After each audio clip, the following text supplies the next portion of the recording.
Hello students, Gargi tutorial ক্লাসে তোমাদের স্বাগত জানাই। দেখো, আজকে আমার আলোচ্য বিষয় হলো বর্ধমান ইউনিভার্সিটি 6 সেমিস্টার স্টুডেন্টসদের নিয়ে।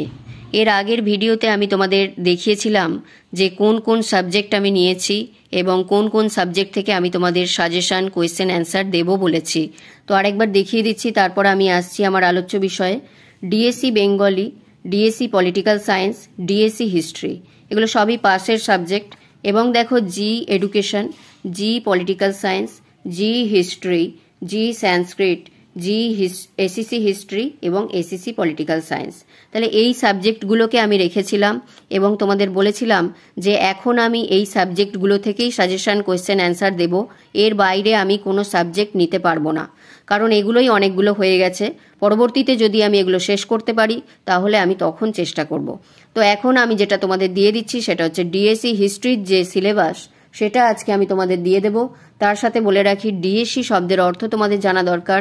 ডি অর্থাৎ হচ্ছে ডিসিপ্লিন, এস হচ্ছে তোমাদের স্পেসিফিক এবং ই হচ্ছে ইলেকটিভ। তাহলে এই যে ডিএসসি যে হিস্ট্রি, এর যে পার্টটা আছে সেটার নাম হচ্ছে তোমাদের some aspects of European history. Some aspects of European history, এটা সালটা জেনে রাখো, 1789 থেকে 1945। তার মানে হচ্ছে তোমাদের যে ফরাসি বিপ্লব, সেখান থেকে শুরু করে তোমাদের যে দ্বিতীয় বিশ্বযুদ্ধ, ওই সময় পর্যন্ত চলে যাচ্ছে। তাহলে এই বিষয়ে আমাদের জানতে হবে এই হিস্ট্রিতে। এবং এটা অনেকগুলো অধ্যায় আছে, তোমাদের 6টা চ্যাপ্টার আছে। সেই 6টা চ্যাপ্টারকে এই বইয়ের মধ্যে টুকরো টুকরো করে ভাগ করে দেওয়া হয়েছে, অর্থাৎ 18টা তোমাদের অধ্যায় কিন্তু পড়তে হবে।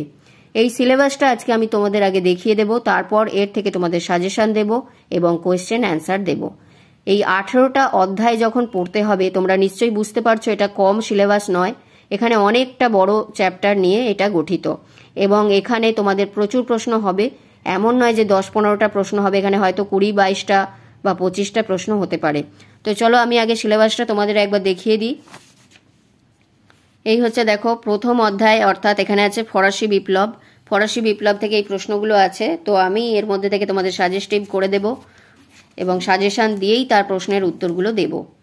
তাই বলবো, যারা চ্যানেলে এখনও সাবস্ক্রাইব করোনি বা নতুন আছো, তারা অবশ্যই চ্যানেলটিকে সাবস্ক্রাইব করে রেখো, এতে তোমাদেরই উপকার হবে। এই হচ্ছে দেখো দ্বিতীয় অধ্যায়। দ্বিতীয় অধ্যায় হচ্ছে নেপোলিয়ন বোনাপার্টের যে উত্থান পতন, ওই বিষয়গুলো আছে। তৃতীয় অধ্যায় দেখো ভিয়েনা সম্মেলন আছে, ইউরোপীয় শক্তিবর্গ, এগুলো আছে। চতুর্থ অধ্যায়ের মধ্যে আছে দেখো 1815 থেকে 1850 খ্রিস্টাব্দের যে ইউরোপ, সেই সময় কি কি ঘটেছিল সেগুলো আছে। পঞ্চম অধ্যায়ে আছে পূর্বাঞ্চলীয় যে সমস্যা, নিকট প্রাচ্যের যে সমস্যা, সেই বিষয়গুলো আছে। ষষ্ঠ অধ্যায়ের মধ্যে আছে ইতালি ও জার্মানির ঐক্য আন্দোলন। সপ্তম অধ্যায়ে আছে ফ্রান্সের ইতিহাস। অষ্টম অধ্যায়ে আছে জার্মানির ইতিহাস। নবম অধ্যায়ে আছে শিল্পায়ন ও সাম্রাজ্য। পাশের সালগুলোও দেওয়া আছে, দেখে নেবে। এরপরে দেখো এখানে আছে দশম অধ্যায় হচ্ছে তৃতীয় প্রজাতন্ত্র, ফ্রান্সের ইতিহাসে তৃতীয় যে প্রজাতন্ত্রের সময়টা। এরপর দেখো 11 অধ্যায় আছে প্রাক যুদ্ধ ইউরোপ। 12 অধ্যায় আছে প্রথম বিশ্বযুদ্ধ এবং 13 নম্বর অধ্যায়ে আছে যৌথ নিরাপত্তা বা জাতিসংঘের যে বিষয়টা। এরপর আসছি দেখো 14 নম্বরে হচ্ছে জার্মানির ইতিহাস। 15 নম্বরে আছে ইতালি। 16 নম্বরে আছে দ্বিতীয় বিশ্বযুদ্ধ। 17 নম্বরে আছে সম্মিলিত জাতিপুঞ্জ এবং 18 নম্বরে হচ্ছে তোমাদের ঠান্ডা যুদ্ধ বা ঠান্ডা লড়াই যেটা।